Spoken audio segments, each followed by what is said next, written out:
네, 저번에 The Manchurian Candidate 무비 리뷰 그때 말씀을 드렸다시피 오늘은 영화 두 편을 네, 대한 무비 리뷰를 하겠습니다. 그 영화는 이제 Final Destination 1이랑 Final Destination 3가 되겠습니다. 이제 Final Destination을 이제 보게 된 것은 이제 Final Destination을 제가 보려고 했기 때문에 그렇게 된 거지만 1과 3를 보게 된 거는 굳이 제가 1이란 3를 보려고 한 거는 물론 1을 보려고는 했었겠죠.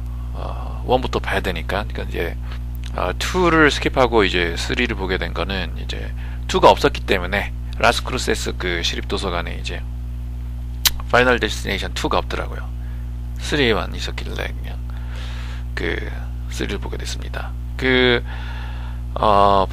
이 영화를 본 거는 금년 아마 겨울방학 정도 이렇게 본 것 같고, 그냥 생각 없이, 좀 이렇게 심심풀이 시간, 그냥 보낼 만한 이렇게 그냥 생각 없이, 이렇게 그런 영화가 없을까 해서 이제 고른 작품이라서, 이렇게, 그전 이제 영화 3편, 제가 무비 리뷰한, 그런, 비슷한, 감상, 이렇게 영화 선택 방법을 취한 건 아니에요. 그 대신 이제 파이널 데스티네이션이라고 하는 게 1, 2, 3, 4 해가지고 계속 꽤 이렇게 시퀄이 계속 나왔다라고 하는 거는 최소한 이렇게 관객으로부터 이렇게 무시받은 작품이라고 하는 건 아니란 얘기잖아요. 최소한 흥행이 됐으니까 이렇게 계속 나왔다라고 하는 건데 작품 손 둘째 치고서라도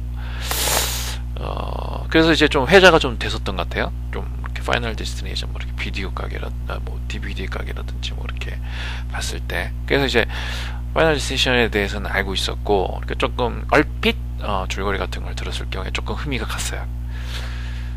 그래서 이렇게 우연히 고른 작품은 아니고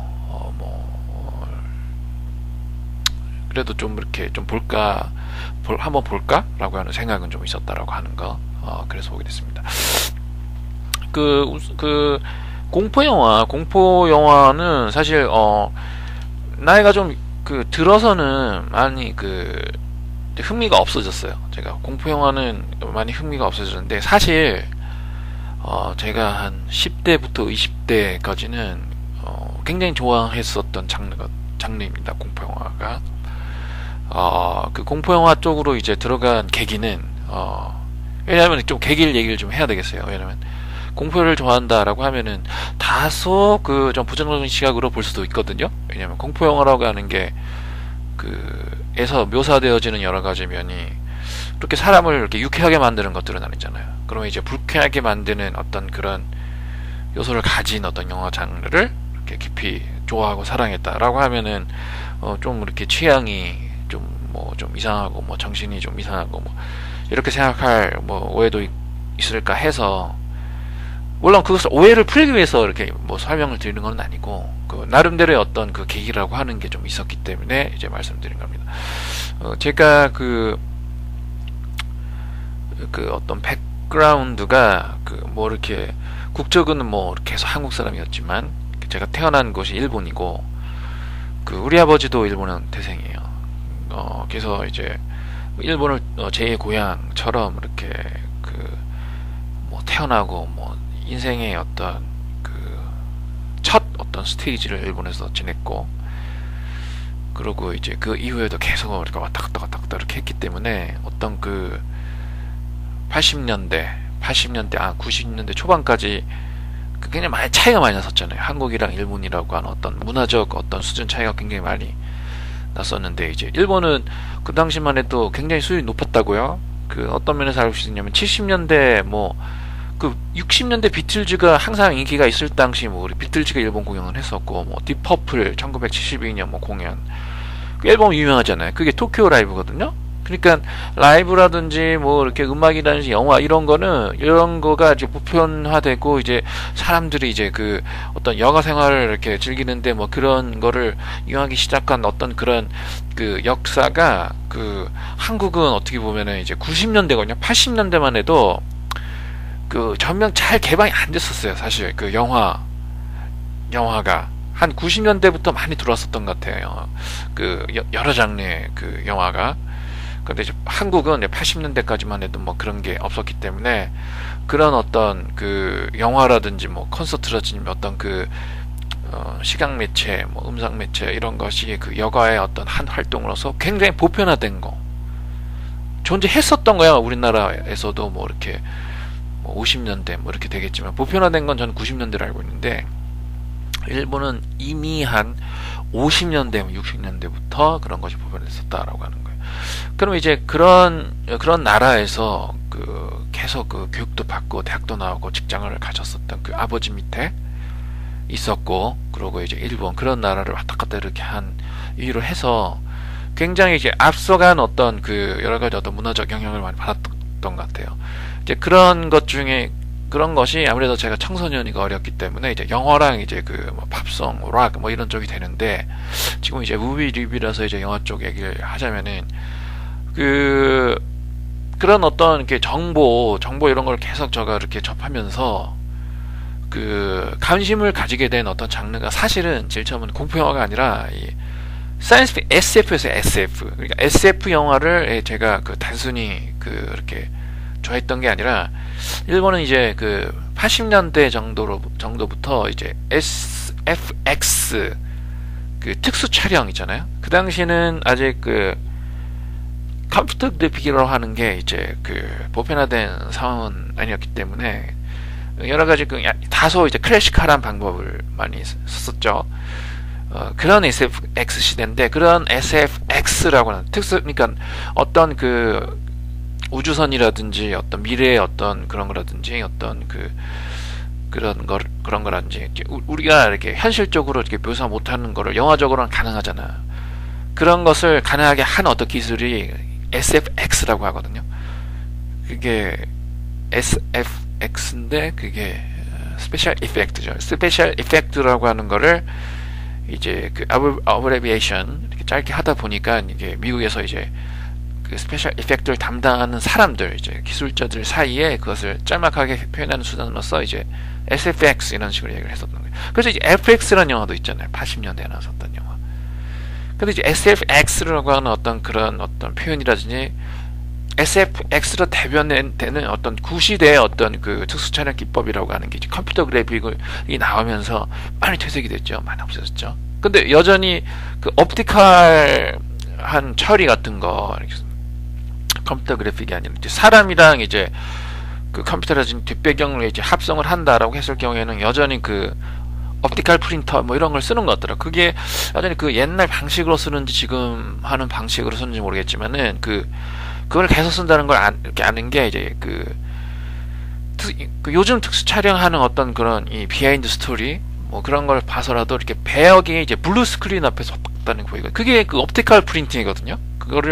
그게 이제 그 두 어떤 화면을 이렇게 겹치는 어떤 기술인데 그런 걸 쓰는 것 같더라고요. 어쨌든지 간에 그런 이제 그 80년대 SFX를 어떤 그 다루는 어떤 그 잡지라든지 그런 것을 이렇게 묘사한 책이라든지 그런 거에 관심이 있어가지고 이렇게 팔로잉하는 어떤 그런 그 좀 이렇게 동호회라든지 그런 사람들이 이렇게 많이 이렇게 발생했었어요. 일본에.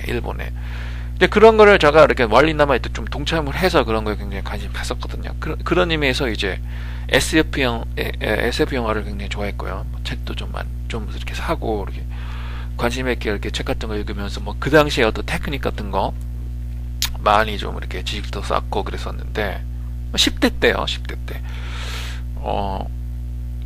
좀 무시하면 안 돼요. 그 당시 그 구시대의 어떤 그 컴퓨터 그래픽이 바로 있기 전까지 이제 그래도 이제 구시대 SFX라고 하는 것도 굉장히 이렇게 발전했다라는 하는 거거든요. 그러니까 이 전면적으로 이렇게 컴퓨터 그래픽이 전면적으로 이제 그 특수 촬영 SFX 사용되기 시작한 것은 이렇게 그 계기가 된 영화가 두 가지로 제가 아는데 그게 하나가 이제 터미네이터 저지먼트 데이 터미네이터 2죠.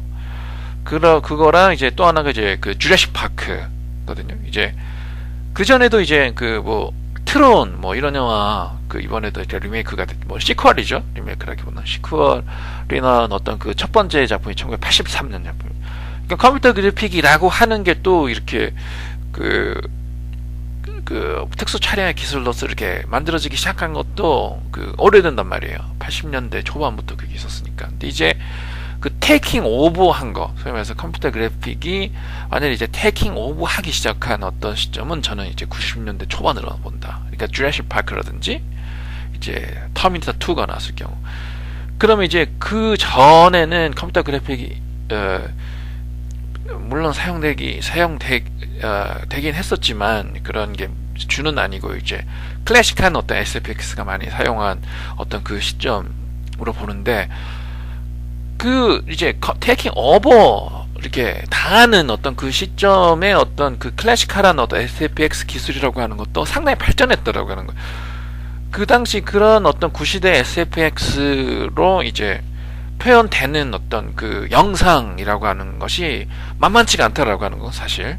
그 당시에 어떤 영상 이런 거를 더 높이 평하고 컴퓨터 그래픽이 만드는 건 장난이다. 그거는 어떤 미적인 어떤 시각적인 어떤 그 시각적 미적인 면에서의 어떤 시각적 즐거움을 전혀 주지 못한다. 뭐 이렇게 표현하는 사람도 있어요.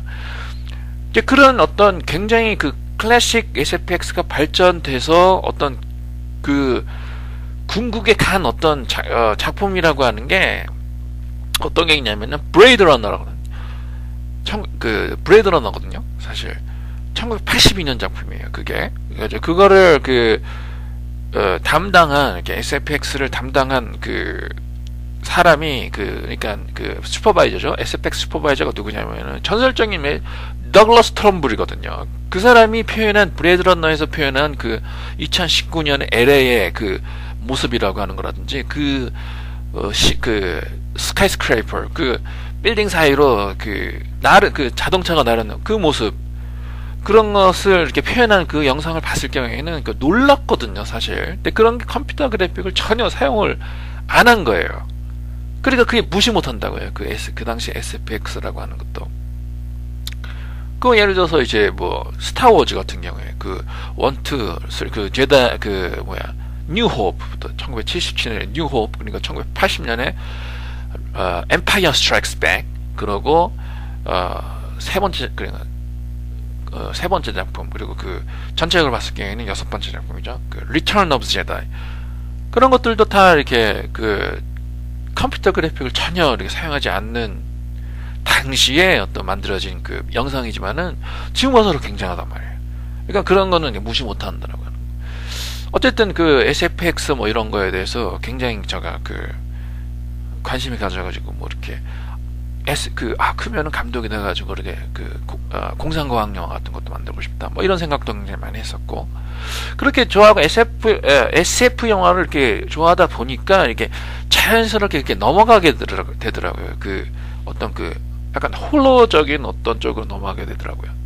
그 SF 영화랑 호러라고 하는 것이 굉장히 그 판타스틱 무비 필름이라는 것으로 굉장히 그 연결이 되어 있거든요. 왜냐하면 둘 다 어떻게 보면은 그 물론 뭐 이렇게 SF는 안 그렇지만 그 호러 영화 같은 경우 그 판타스틱한 어떤 요소가 없는 어떤 그 영화도 있긴 있어요. 그러니까 사람을 죽인다든지 이렇게 되면은 판타스틱한 요소는 없거든요. 근데 이제 사람이 사람을 죽인다라고 했을 경우에도 그 좀 이렇게 죽이는 장면 이런 거는 진짜 사람을 죽일 수는 없잖아요. 그러면 결국은 스페셜 메이크업이라고 하는 것을 사용을 해야 된단 말이에요.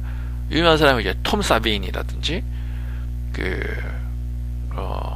릭 베이커라든지 이제 로브 버팅 이런 사람들이 이제 그 당시 이제 스페셜 메이크업을 담당한 사람인데, 주로 그 사람들이 기용된 게 공포 영화거든요. 스페셜 메이크업은. 그러니까 SFX의 한 장르 속에 이제 스페셜 메이크업이 드는데, 스페셜 메이크업이 가장 많이 기용된 게 단순한 SF 영화보다는 이제 공포 영화 쪽이 된단 말이에요. 그렇기 때문에 이제 뭐 이렇게 사람이 사람을 죽인다라고 하면 이제 판타스틱한 영화는 요소는 없지만은 결국은 SFX의 어떤 한 장르인 스페셜 메이크업이라고 하는 것을 사용하게 되기 때문에 그것도 결국은 접점 이렇게 연결이 된다라고 하는 거예요. 그리고 이제 그런 스페셜 메이크업 쪽으로 이렇게 연결되는 그런 것 때문에 연결이 되는 어떤 공포 영화 장르도 있지만은 그 SF적인 어떤 그런 그 요소를 가미한 공포 영화라고 하는 것도 굉장히 많단 말이에요. 예를 들어서 이제 에일리언이라든지 이제 에일리언 이제 2부터 이렇게 본 사람들은 뭐냐면 이게 그냥 무슨 공포 영화냐 SF 영화지라고 생각하겠지만 에일리언 1 리들리 스캇이 만든 1979년 영화 그 영화만 해도 이제 SF 홀러란 말이에요. SF 액션이 아니라 SF 홀러란 말이에요. 그리고 이제 러브 버팅이 그 스페셜 메이크업을 담당한 이제 The Thing이죠. The Thing 이게 이것도 리메이크인데 1950년대에 만들어진 그 하드 혹스가 이제 프로듀스한 1950년대에 만들어진 그 이제 있어요. 이렇게 오리지널 작품이. 근데 이 영화가 또 이렇게 소설 영화 한 작품인데 그거를 존 카펜터가 1982년에 이제 그 만들었단 말이에요. 이제 더 이제 공포 그적 요소를 이제 가미를 해가지고 만들었는데 우주 생명체가 와가지고 사람을 이제 잡아먹고 이런 거죠. 그런 것도 이제 SF 호러란 말이에요. 그리고 또 이제 호러의 어떤 큰 어떤 장르 중에 하나가 이제 좀비인데 좀비 영화 이제 좀비 영화 이러면 좀 유치하지만은 표현이 이렇게 리빙 데드죠. 리빙 데드. 이제 그런 것도 결국 어떻게 보면은 이제 어떤 그 우주의 어떤 광선이라든지 우주에서 나온 바이러스 때문에 죽은 사람이 일어나 가지고 이렇게 돌아다닌다. 이것도 어떻게 보면 SF란 말이에요. 있을 수 없는 상황이기 때문에.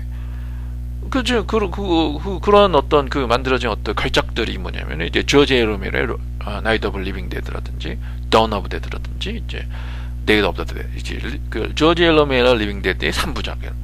어떻게 결국 이것도 SF 영화, 반 SF 영화, 반 호러 무비 이렇게 된단 말이에요. 그러니까 이제 결국은 이제 제가 이제 그 자연스럽게 SF 영화를 좋아하다 보니까 그 10대 때 거의 10대죠. 10대 그 중학교 고등학교 이때니까 자연스럽게 이제 공포 영화 쪽으로 넘어가고 그리고 이제 그 공포 영화를 좋아하면서 이렇게 덤으로 이렇게 좀 이렇게 즐길 수 있는 게 뭐냐면은 이게 솔직하게 말씀드리는데 이제 공포 영화는 이렇게 좀 이게 굉장히 이렇게 심리학적으로 제가 어떻게 설명을 해야 될지는 모르겠어요. 그 좀 섹스랑 그러니까 SF랑 공포 영화의 어떤 접점이라고가 또 칠 수 있겠지만 이제 공포 영화란 섹스라는 접종도 이렇게 찰 수가 있거든요. 그게 저는 그 어떤 그 공포스러움이랑 어떤 그 남자가 이제 여자를 갈구하는 어떤 섹스라고 하는 것이란 어떤 심리학적 저점이 있어서 그게 이렇게 연결이 되는지는 모르겠어요. 그거는 뭐 이렇게 심리 분석이라든지 어떻게 보면 프로이트적인 어떤 그런지 뭐 이렇게 남자의 어떤 어떤 가학성욕적인 어떤 부분 뭐 이런 것으로 이렇게 연결될 수도 있을 것 같고 그렇지만은 어쨌든지 간에 어떤 그 심리학적 어떤 기제가 그 배경에 있어서 이제 호러와 이제 에로틱한 어떤 무비란 이렇게 연결이 되는지 모르겠지만은 이제 호러 영화를 많이 보다 보면은 그런 묘사가 좀 많거든요. 좀 이렇게 예를 들어서 이렇게 빅팀 이렇게 희생 어떤 그 공포 영화의 어떤 희생이 되고 타겟이 되고 우리를 두근두근 거리게 만드는 어떤 희생자는 결국 남자보다 여자란 말이에요. 이쁜 여자란 말이에요. 또 이쁜 여자가 어떤 뭐 이렇게 희생자가 돼서 이렇게 막 이렇게 굉장히 이렇게 위기에 처했거나 그렇게 했을 경우에는 이렇게 보는 사람들이 또 둥근둥근거린단 말이에요. 그런 거에 대해서. 그리고 뭐 그렇게 하다 보니까 어떤 좀 성적 묘사가 많은 어떤 공포 영화도 있고 해서 그러니까 이제 SF 영화에서 호러 영화 쪽으로 관심이 가다 보니까 이제 호러 영화가 그런 어떤 섹슈얼한 요소를 좀 많이 가지고 그런 묘사를 많이 가지고 있단 말이에요. 그러니까 이제 제가 10대, 10대 때였기 때문에 자연스레 좀 그런 쪽으로 이렇게 그런 쪽도 즐길 수 있다라고 하는 거죠. 그러니까 이렇게 오픈하게 어떤 좀 이렇게 에로틱한 영화를 좋아한다라는 것을 숨기면서 공포 영화를 좀 이렇게 좋아하다 보니까 그런 것도 더불어 즐길 수 있다. 그런 것도 좀 영향이 갔었던 것 같아요. 그래서 이제 뭐 공포 영화도 굉장히 많이 봤어요. 그런데 이제 공포 영화는 사실 어떤 좀 이렇게 슬래셔 이런 거는 사실 별로 안 좋아했어요. 이렇게 버닝이라든지 뭐 13일 금요일이라든지 뭐 그런 사람이 사람을 이렇게 죽이고 뭐 이런 쪽의 공포 영화는 사실 이렇게 별로 안 좋아했고 제가 주로 좋아하는 영화는 이 판타스틱한 어떤 홀러를 많이 좋아했어요.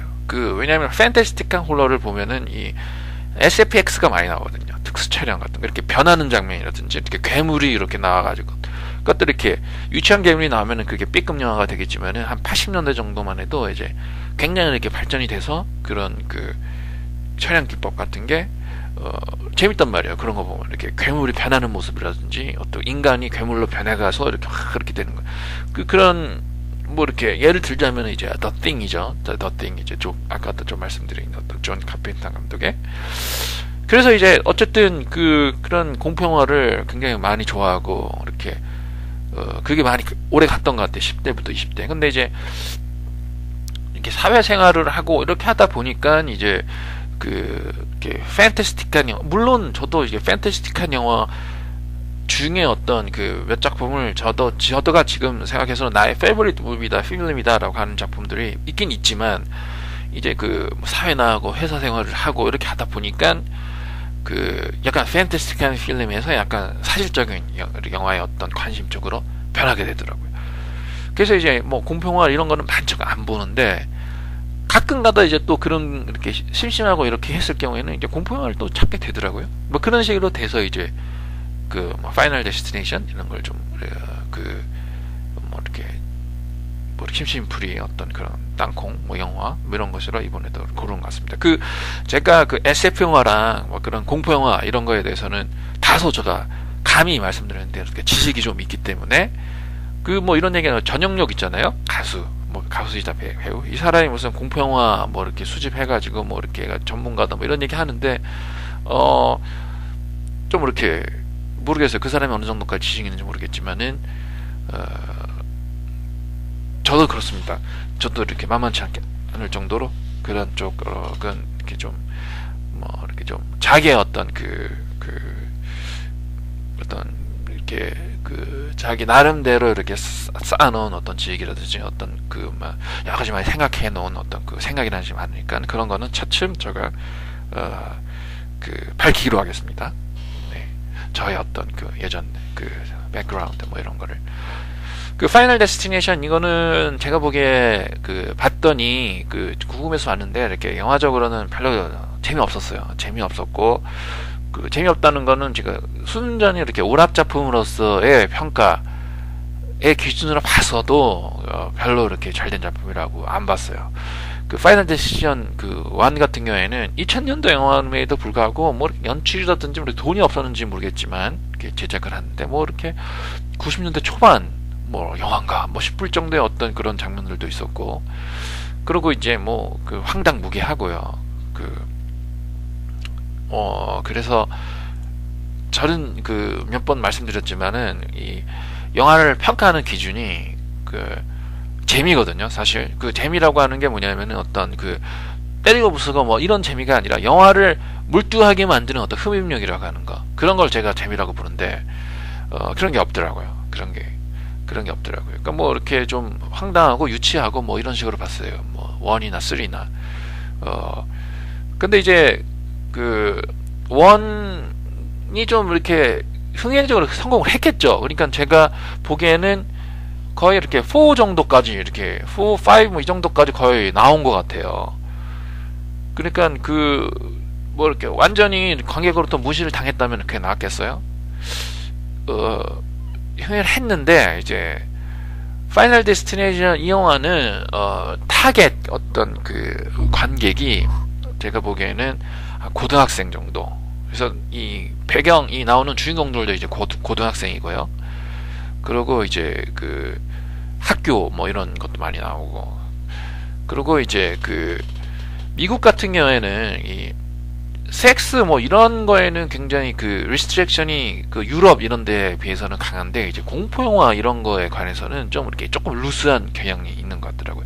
그래서 이제 이 좀 잔인한 묘사라든지 게 많거든요. 이 영화도 뭐 사람 죽고 이렇게 하니까 그럼에도 불구하고 제가 보기에는 R은 아니고 restricted 그러면 이제 어떻게 보면은 제가 알기에는 성인용 이렇게 18세 이상으로 알고 있어요.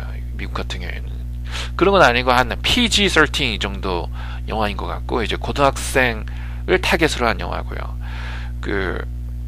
이게 이런 것 같아요.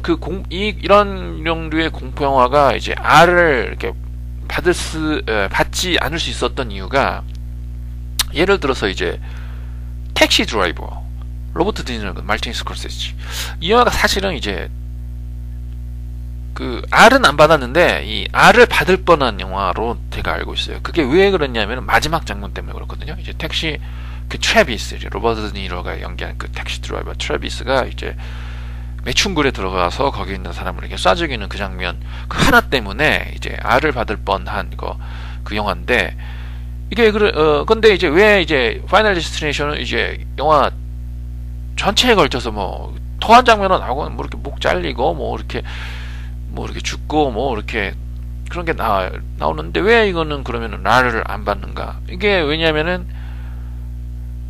그 사람이 사람을 죽이는 게 아니거든요. 이게 어떤 묘사의 어떤 그 강약에 의해서 이게 심의가 걸리는 게 아니라, 이거는 뭐 이렇게 심의를 내가 잘 알아서 그런 거는 아니겠지만, 어떤 묘사가 나오기까지의 어떤 추이가 왜 이런 일이 일어나는가라고 하는 것이 예를 들어서 이렇게 사람이 사람을 죽인다, 이런 게 가장 어떻게 보면은 심의적 기준으로 봤을 경우에 좀 굉장히 이렇게 엄한 어떤 그 심의 기준을 받는 것 같고, 이런 어떤 천재지변 같은 경우, 천재지변이라든지 어떤 뭐 차가 부서져서 뭐 사람 뭐 이렇게 동물이 나와서 뭐 이렇게 죽인다, 그건 있을 수 있거든요. 충분히 그거는 어떻게 보면은 있을 수 있는 게 아니라 그건 당연한 거잖아요. 그건 사고가 있는 거고, 동물은 사람을 잡아먹는 거고. 예를 들어서 조스 같은 경우, 그런 경우는 심의 기준이 완화되는 걸로 알고 있고, 근데 사람이 사람을 죽인다라고 하는 것은 어떤 자연의 섭리에 거슬리는 거잖아요. 그건 있을 수 없는 거잖아요. 그렇기 때문에 사람이 사람을 죽이는 어떤 공포 영화, 그리고 결국은 이렇게 사람이 사람을 죽이는데 그 묘사가 굉장히 잔인하다든지 그럴 경우에는 굉장히 엄한 어떤 심의 기준을 받는 것 같아요. 근데 파이널 데스티네이션 같은 경우에는 사람이 사람을 죽이는 게 아니라 비행기 사고로 죽는다든지, 왜냐면 이게 조금 이따가 제가 간단한 줄거리를 말씀드리겠지만은, 뭐 롤러코스터 타다가 죽는, 이렇게 운명적으로 사람이 죽는다라고 하는, 그러니까 가능한 롤러코스터 타다 사고 나고 비행기 사고가 난단 말이에요. 교통사고도 나고 뭐 이런 거, 그런 거예요. 열차가 뭐 이렇게 차를 치면서 사람 죽기도 하고 이런 거거든요. 그런 거니까 이 심의 기준에서 이제 완화됐고, 그런 것 중에서 이제 재밌는 예가 제가 예전에 아주 옛날 얘기인데, 제가 옛날에 조스를 한국에서 봤어요. 조스를 한국에서 봤는데, 그게 지금도 기억나, 1981년이고 여름이었고요. 그게 첫 번째 개봉은 아니었을 거예요. 재개봉 내지 뭐 3차 개봉 정도 됐겠죠. 왜냐면 조스가 1975년 작품이기 때문에, 뭐 그때 그 당시에는 뭐 조스바도 있었고 조스 본 사람들도 굉장히 많았기 때문에 이거는 개봉은 아니고요. 재개봉이나 3차 개봉 정도 됐는데, 그게 코리아나 극장이었어요. 명동에 있는. 본 날은 언제였냐면은, 제가 그 당시 한국 산악회에서 주최하는 이제 어린이 캠프라고 하는 것을 갔었어요. 여름방학 때. 그래서 이제 3박 4일인가 이렇게 가서 뭐 백담산장, 그때 뭐 1981년이기 때문에 뭐 전두환이 뭐 이렇게 가서 백담사 뭐 그것도 훨씬 옛날 얘기죠. 1981년에 제가 초등학생이다라고 했기 때문에 거의 제가 나이가 이제 밝혀지기 수밖에 없는데, 어쨌든 그렇고, 그때 백담산장의 어떤 주인이 윤보선 대통령 동생이 있었어요. 그래서 그 사람 보니까 하얀 수염기르고 막 그런 사람이었는데, 지금 거의 30년 전이기 때문에 뭐 돌아가셨겠죠. 해가지고 이제 뭐 재밌는 경험도 하고 뭐 이렇게 해서 돌아왔죠. 설악산에서 돌아와서, 갈 때는 부모님이 이렇게 배웅을 나와줬었는데, 이렇게 차로 들어와서 서울에 뭐 이렇게 돌아와서 거기 혼자 갈 수는 없잖아요. 당연히 엄마 아빠 와서 이제 데려다 줘야 되니까 집까지. 엄마 혼자 오셨었는데, 우리 누나랑 나랑 같이 갔었어요. 그때는 내 동생 워낙 어렸기 때문에 못 가고. 근데 이제 마중 나올 때는 제 동생까지 왔었어요. 그러니까 이제 마중 나와가지고 이제 시내에서, 그때 남대문 시장인가 뭐 이런 데에서 뭐 이렇게 반바지도 썩 이렇게 해서 이제 집에 가기 전에, 그때 조스를 개봉했었던 극장이 코리아나 극장이었어요. 코리아나 극장. 그게 지금 명동에 있었거든요. 이렇게 작은 극장인데 개봉관이었어요. 그 당시. 지금 없어졌죠. 코리아나 극장에서 이제 조스를 왔는데, 그때 조스가 연소작 관람가였어요. 연소작 관람가였고, 그 굉장히 많은 어떤 잔인한 장면들이 안 잘렸어요. 1981년인가 그랬었는데 이제 안 잘렸어요. 근데 연소작 관람가였어요. 그리고 제가 82년에 중앙극장에서 어떤 영화를 봤냐면은 뭐 조스보다 훨씬 이렇게 못 만든 영화죠. 조스는 스티븐 스필버그 27살 때 만든 영화고 명작이죠. 엄청나게 이렇게 잘 만든 영화인데, 뭐 이렇게 1982년에 지금부터 말씀드린 영화는 이렇게 잘 만든 영화는 아닌데 꽤 재밌었어요. 그 B급 영화지만 그게 뭐냐, 엘리게이터라고 하는 영화가 있었거든요. 그것도 연소작 관람가였어요. 그런데 잔인한 장면들이 굉장히 많이 나오거든요. 그런데 두 영화가 1981년에 이제 그 심의에 이제 통과가 돼서 연소작 관람가가 된 이유가 뭐냐면은, 동물이 사람을 죽이는데, 사람을 죽이는 게 아니라 사람을 잡아먹는 거죠. 상어가 사람 잡아먹고 그 악어가 사람 잡아먹는다. 이거 잘못한 거 아니잖아요.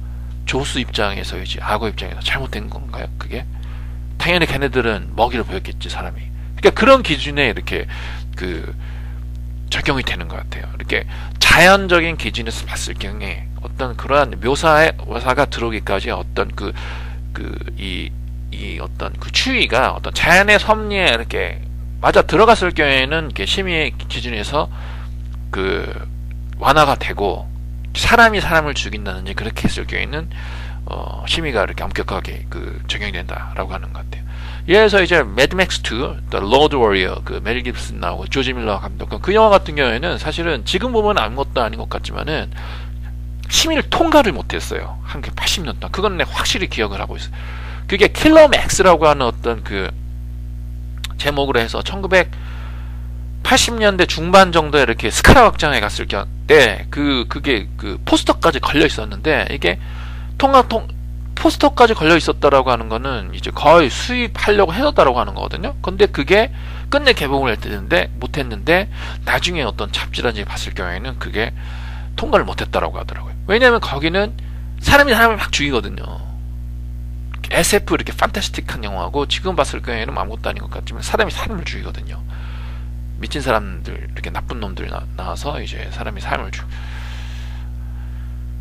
어쨌든 그래서 이제 청소년 영화인 것 같고요. 이 영화가 어떤 심의에 대해서 제가 좀 뭐 이렇게 제가 그냥 생각난 대로 말씀드렸고, 얘기는 이런 거예요. 그 운명이라고 하는 게 다 있고, 인간들에게 어떤 죽음이라고 하는 운명도 어떻게 정해져 있다라고 하는 거예요, 이 영화에서. 그래서 죽음이라고 하는 운명을 이제 한번 그것을 우연한 기회에 피했다라고 하는데, 그 죽음이라고 하는 운명은 다시 온다. 그래서 피하기 쉽지 않다라고 하는. 그러니까 이제 죽음이라고 하는 운명이 나에게 온다라고 하는 것을 예를 들어서 알았다. 그러니까 그것을 모를 경우에는 죽음이라는 운명이 와서 그냥 죽는 거죠. 그러면 끝인데, 이 영화에서 말하고 있는 거는 죽음이라고 하는 운명이 왔는데 어떠한 계기로 그 죽음이라고 하는 운명을 감지를 했어요. 감지를 해서 피했다라고 하던데, 죽음이라고 하는 운명에서는 피할 수 없다라고 하는 거. 그래서 이제 우연히 5명의 그 청소년 고등학생들이 피했는데, 우연히 피했죠. 나머지 사람들은 다 이렇게 죽었는데, 제일 전 비행기였어요. 근데 5명인가가 우연히 피했어요. 우연히. 근데 이제 그것은 우연히 피했기 때문에 죽을 운명이 있었기 때문에 앞으로도 계속 죽을 어떤 그 계기 같은 것이 계속 온다라고 하는 거예요. 그래서 그걸 피하고 이렇게 했겠지만은 끝내 하나씩 죽어가지고 마지막에 주인공 몇 명 이렇게 겨우 피한 줄 알았는데 이제 끝내 마지막에 다 죽어요. 네, 이런 게 이제 어떻게 보면은 뭐 현실적으로 있을 만한 얘기는 아니지만은 어떤 현상을 우리가 봤을 경우에 죽음이라고 하는 운명은 우리가 피할 수 없나 보다, 이렇게 느끼게 하는 어떤 그 현상, 이게 현실적인 어떤 그 상황, 이런 것도 있거든요. 사실 좀 이런 거 있잖아요. 굉장히 어떤 그 나쁜 경험을 했다라고라든지, 죽을 뻔한 어떤 그 경험을 했다든지, 그런 게 했을 때 우리 동양 쪽이라든지 한국적인 어떤 그 해석이죠. 그런 해석에서 액땜을 했다라고. 근데 그 얘기는 무슨 얘기냐면은 예를 들어서 뭐 이렇게 뭐 암에 걸려서 죽는다. 뭐 나이가 어떤 70, 80대에서 뭐 이렇게 노안으로 죽는다. 이거는 다 죽잖아요. 그렇게. 그러니까 그런 건 액땜이라고 액땜이 안 되는데, 그래서 뭐 이렇게 좀 이렇게 교통사고라든지 뭐 이렇게 사고로 이렇게 뭐 이런 거는 사실 다 그렇게 죽는 건 아니거든요. 솔직히 재수가 없다 이런 얘기를 하잖아요. 그렇게 죽으면은. 근데 이제 재수가 없다라고 하는 거는 그런 확률이 그래도 낮다라고 하는 건데, 그런 확률이 낮은 어떤 케이스, 좋든 말든, 그래서 확률이 굉장히 좋은 게 자기한테 온다라고 하는, 굉장히 좋은 어떤 기회라고 하는 것도 확률이 낮을 거고, 굉장히 재수없는 케이스라고 하는 것도 확률이 낮단 말이에요. 그런데 그런 확률이 굉장히 낮은 케이스가 일생 동안에 올 또 확률이라고 하는 거는 굉장히 작단 말이죠. 그러니까 한번 그런 것을 한번 경험을 했다라고 하면은 두 번 다시 그런 걸 경험을 하겠느냐라고 하는 거예요. 그러니까 예를 들어서 그 확률이 낮으면서 나쁜 케이스 같은 경우는 재수 없는 케이스인데, 그런 거를 한번 당했다라고 하면은 이 재수 없는 케이스는 뭐 당분간은 안 오겠지, 이렇게 되는 거죠. 그래서 액땜을 했다는. 그러니까 어떻게 보면 우리의 어떤 해석이라든지 어떤 현상 해석이라고 하는 게 어떻게 보면 뭐 그럴 만한 어떤 해석일 수 있어요. 근데 사실 이런 식으로 되는 게 아니라 이런 것도 있단 말이에요. 제가 제 작년인가 이렇게 한국에 잠깐 내가 갔을 때 이렇게 칼국수 집에 이렇게 가서 이렇게 칼국수를 먹고 있었는데, 이제 집 근처에 자주 가는 집이었는데, 거기는 어떤 사장, 주인 같대요. 주인, 뭐 젊은 아주머니 아니고 주인, 뭐 언니 정도라고 해야겠나? 주인 언니가 이렇게 주인 언니랑 얘기를 하다 보니까 호프집은 내가 알고 있었거든요. 쭉 내려간 칼국수집에서 조금 내려다가 보면은 어떤 호프집 제목이 좀 웃겨요. 이렇게 뭐 작은 호프에서 큰 호프를, 그러니까 첫 번째 호프는 FOF 가지고 호프라고 했을 때, 뭐 우리나라에서 뭐 이렇게 만들어진 말이긴 하지만 이렇게 맥주를 얘기하는 거고, 맥주집을 우리 호프집이라고 하니까 작은 호프니까 거기는 큰 호프집은 아니니까 큰 호프를 했을 경우에는 희망을, 그러니까 작은 호프집에서 큰 희망을 얘기를 합시다라고 하는 좀 이렇게 웃긴 호프집이었는데, 그걸 내가 알고 있었거든, 왔다 갔다 하면서. 근데 거기에 있는 호프집 아주머니가 불이 나서 죽었다라고 하더라고요. 죽었다고. 왜 죽었냐? 거의 가스인가 뭔가 이렇게 그거를 이렇게 점검을 해서 이렇게 해야 되는데, 할 때 거기 와서 점검을 하는 어떤 기사인가 이 사람이 잘못해서 가스가 뭐 샜나 뭐 이렇게 해가지고 이렇게 그것에 이렇게 체크를 해야 되는데, 뭐 이렇게 라이터를 켰나? 이렇게 미친 사람이죠. 그래가지고 터졌어요. 그렇게 해가지고 터진 거예요. 그러니까 터져서 기사도 큰 화상을 입었어요. 화상을 입으면서 이렇게 튕겨나가가지고 길거리까지 튕겨나갔대요. 폭발 때문에. 근데 큰 화상을 입었음에도 불구하고 그 기사는 살고, 거기 이제 점검을 해가지고 실수로 인해서 폭발이 났을 때 거기 있는 주인 아주머니가 있었는데, 그 사람은 온몸에 화상을 입고 며칠간 이 앓다가 이렇게 실려가서 이제 병원에서 며칠간 앓다가 이제 운명을 하셨다고 하더라고요.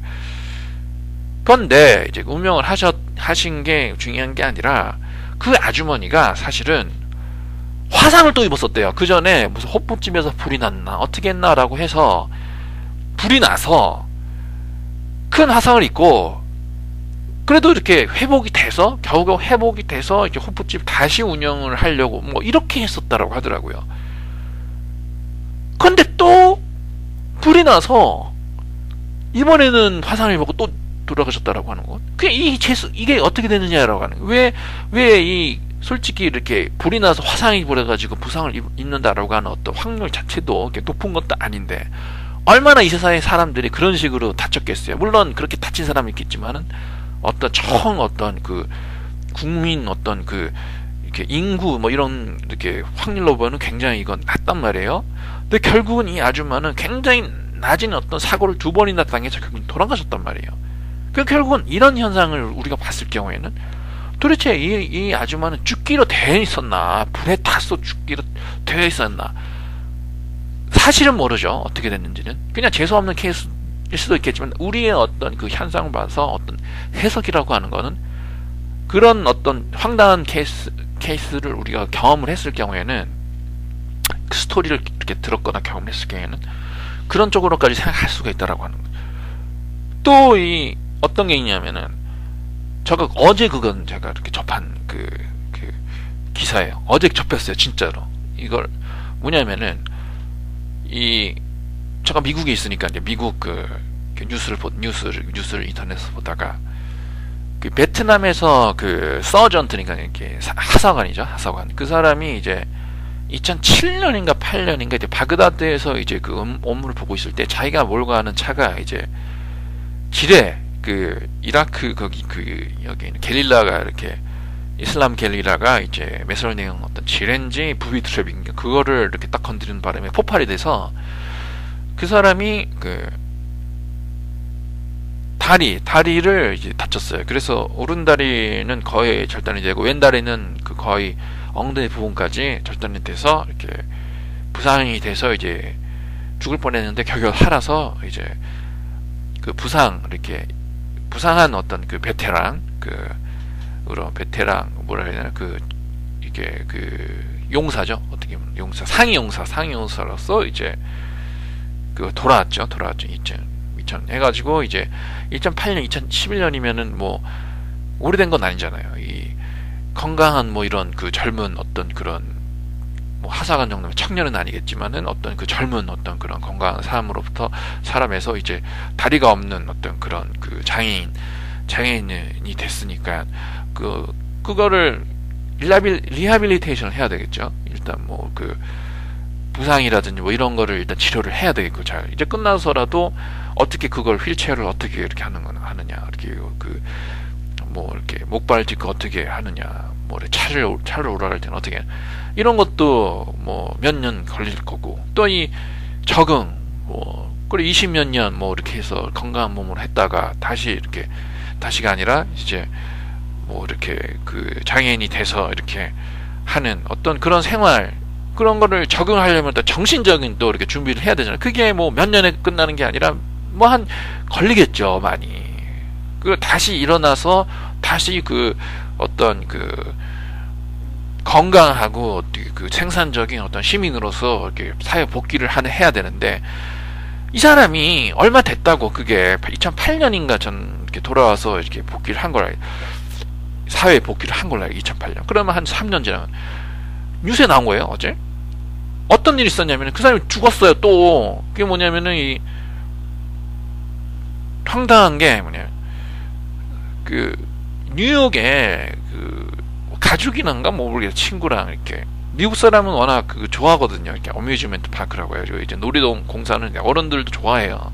그래서 이렇게 뭐 롤러코스터 이런 것도 타는데, 롤러코스터를 타다가 튕겨나가지고 죽었다가 떨어져서 근데 롤러코스터 사진을 이렇게 보니까 이게 옛날에 만들어진 롤러코스터인지 이렇게 휘어 감겨가지고 트위스팅하는 롤러코스터가 아니라 이렇게 위아래로 이렇게 위아래식 그리고 롤러코스터 있죠. 올라가서 내려가는 그런 식. 그러면 위아래식 롤러코스터는 제가 알기로는 이걸 안 한단 말이에요. 목에 끼는 이렇게 내려와가지고 목에 끼는 이런 식으로 안 하고, 제가 알기로는 벨트를 매는 걸 알고 있거든요. 그런데 문제가 뭐냐면 이 사람은 하체가 없단 말이에요. 하체가. 그러면은 벨트를 매서라도 걸리는 데가 없잖아요. 이 다리가 없으니까. 그러니까 나온 거죠. 이건 뭐 이렇게 왜 튕겨나왔냐, 뭐 그거를 뭐 조사 중이다, 뭐 이런 소리 아니에요. 뻔한 거라고요, 뻔한 거. 근데 왜 이런 일이 일어날 수밖에 없느냐라고 하는 거거든요. 잘 보세요. 미국의 이라크에서 겨우겨우 죽을 뻔한 거죠. 그 정도 큰 부상이면은 거의 죽을 뻔한 거죠. 겨우겨우 그것을 사마를 뚫고 이렇게 나와서 3년 정도 해가지고 겨우겨우 사회 복귀해가지고 좀 이렇게 즐겨보자 인생을 라는 식으로 해가지고 놀이동산을 가니까 뭐 아니나 다를까 황당한 뭐 튕겨나가 떨어져 죽었다.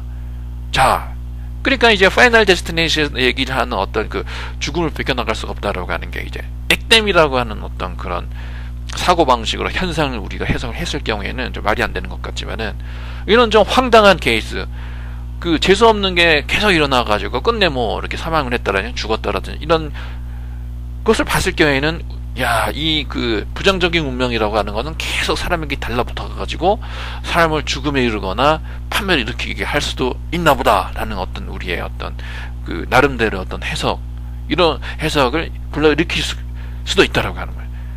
그러면 이제 파이널 데스티네이션이 얘기를 하는 어떤 그 뭐 이렇게 그 계속 이렇게 뭐 피하려고 했지만은 끝내 못 피해서 다 죽었다, 뭐 이런 것들이 다만 황당무계한 것만은 아니다, 이렇게 말할 수도 있는 거죠.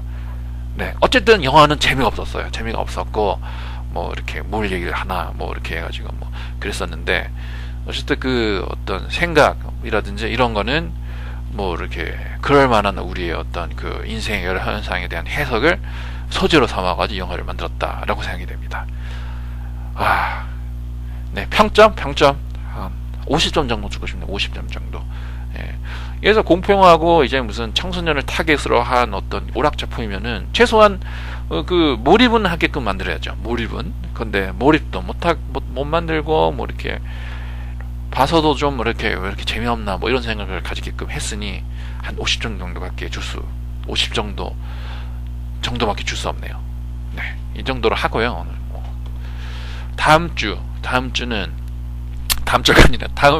다음에는 아사일럼이라고 하는 영국 영화 1972년에 그 공포영화 전문으로 만들어지는 어떤 60년대 굉장히 유명했었던 그 아미커스라고 하는 어떤 그 프로덕션에서 만들어진 아사일럼이라고 하는 영화에 대한 어떤 그 영화평 무비 리뷰를 조사하겠습니다. 그러면 이만 마치겠습니다. 안녕히 계세요.